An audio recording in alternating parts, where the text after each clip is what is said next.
Hey, this is Christy, and this is your rhythm recap for this week.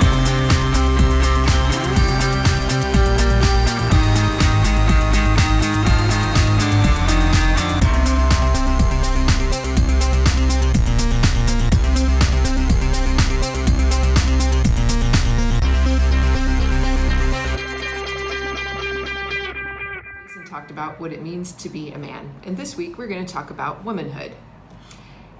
Womanhood is kind of hard for us to define in our society today. Culture tells us several different things. And so we're going to break that down and then talk about how God views us as women. So first of all, in our society today, women have this message that we are supposed to be feminine. And what that means is we need to be pretty. We need to be put together all the time, wear the right clothes, have makeup on, have our hair done in a certain way, and to essentially be girly. The other thing it tells us is we need to be fit. Not necessarily athletic, but that we need to be slim and trim, and that we need to be physically fit and look a certain way with our body.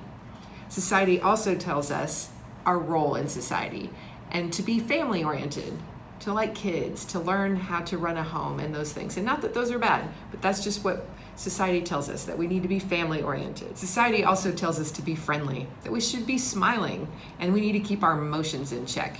They don't like women who are full of drama and craziness, so we need to be friendly and nurturing and kind. Society also tells us to be a follower. And what I mean by that is in our relationships. In our relationships with our girlfriends, we need to get along with them and kind of follow what they're doing to fit in. And with our guy relationships, we need to let them take the lead and let them show us what they would like to do and fit in with them as well.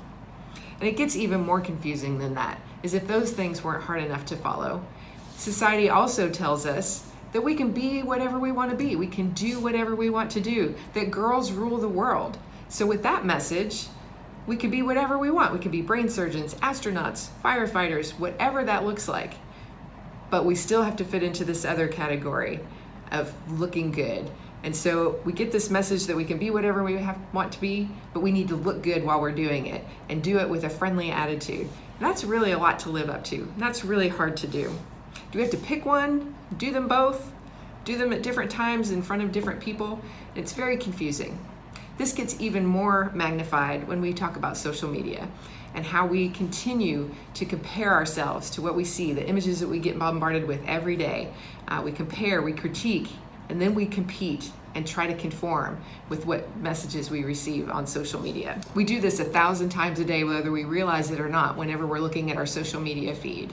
And then we get easily trapped into what I like to call the trap of I have to be prettier, I have to be slimmer, I have to be faster, smarter, whatever that is for you. We get trapped in this world that we have to be something different than we are.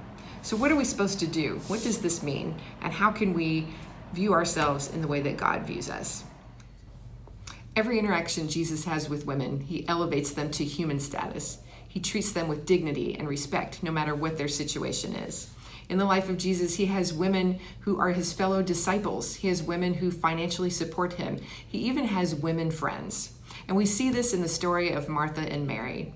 And I want you to listen to this story with fresh ears today. As Jesus and his disciples were on their way, he came to a village where a woman named Martha opened her home to him. She had a sister called Mary who sat at the Lord's feet listening to what he said. But Martha was so distracted by all the preparations she had to make.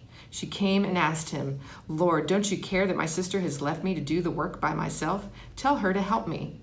"Martha, Martha," the Lord answered, "you are worried and upset about many things, but few things are needed. Indeed, only one. Mary has chosen what is better, and it will not be taken from her."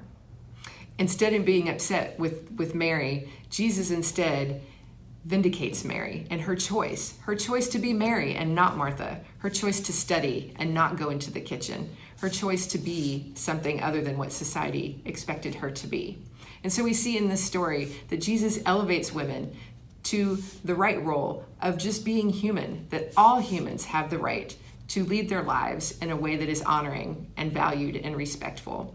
And so we see that God created us to be equal. God created male and female in his image, and that image is good. And we are all filled with his image of value, dignity, worth, and love. So women, go out there and be what you want to be. If you want to be an astronaut, great. If you want to be a mom, that's great too. Be whatever you want to be. But the best thing that we should choose for ourselves is what Jesus has for us, the better choice.